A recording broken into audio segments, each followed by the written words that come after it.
Bangladesh is doing better than India in textiles. Yeah. Have you heard this? Yeah. What do you think is one of the biggest reasons why India is failing in textiles? Textiles is huge jobs, simple and large numbers of jobs. But India is losing space. Why do you think it's losing space? If you see this shirt, it's made of cotton and it has something else. Polyester? Polyester. So in India, Reliance ensures that there is a import duty on polyester, so that nobody other than Reliance can sell polyester in India.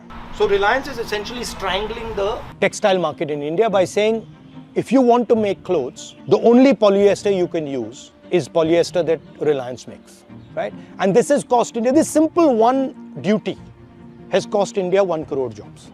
The same thing Adani is doing in airports. The same thing Adani is going to do with electric cars. So we have these large businesses, mainly Adani, Ambani, these 5-7 big businesses who are not interested in production. So if you want to have production in India, you got to carve a space out. And you got to say, actually, we are not going to allow Reliance to destroy the textile industry. We are not going to allow Adani to destroy the travel industry, right?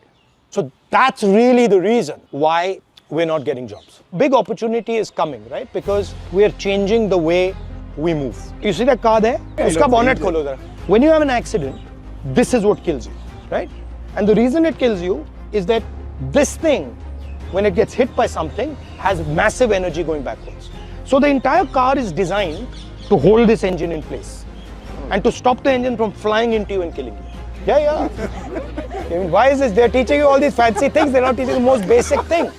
There is an explosion taking place inside this engine every time you start it. Oh. Right? So if you start it, start karo. This. Now this is sounding not very loud, but actually this is a 4-cylinder engine. There are 4 cylinders. There's explosions taking place in this. Bar like that. This needs to be 300 kilos to control the explosion. Okay?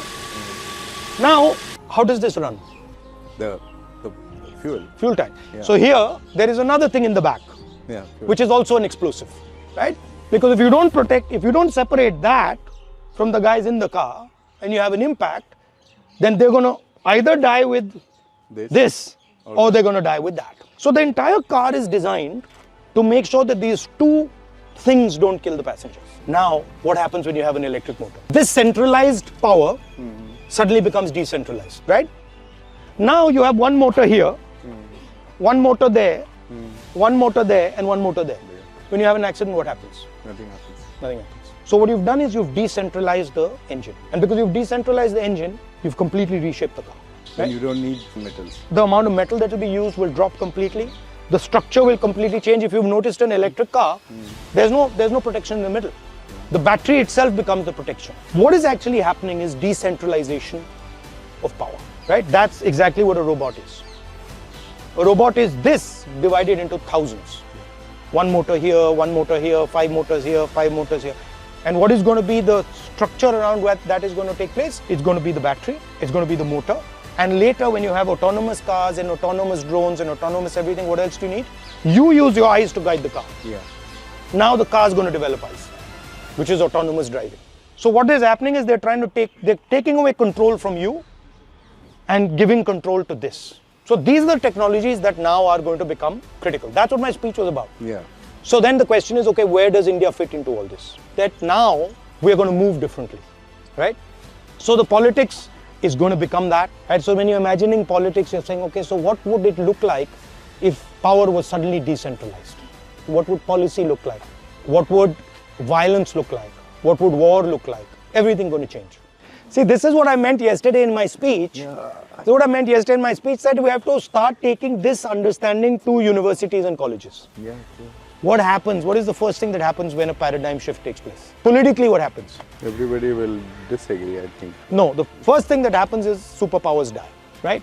So the British power was built on steam.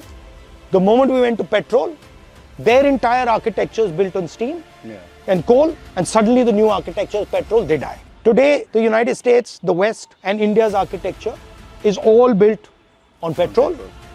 We're in trouble. We have to quickly now start moving aggressively to that. 1, 2, 1.